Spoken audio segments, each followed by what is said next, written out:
أقول لك شيء حقيقة أنا أعتز به. نعم.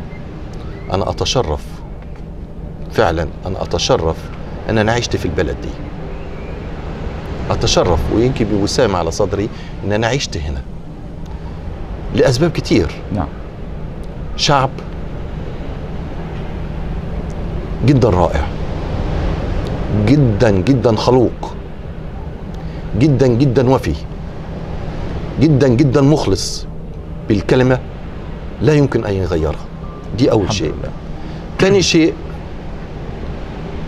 الحكومة مش مقصرة أبدا في عملية التراخيص.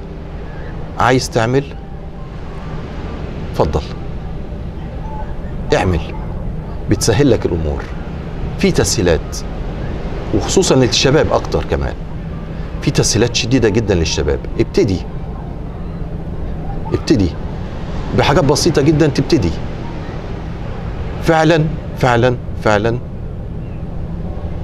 أنا أشكر دولة الإمارات وأشكر شيوخها وأشكر القائمين على قوانينها وأشكر المنظمين للقوانين بتاعتها ولحماية أمنها.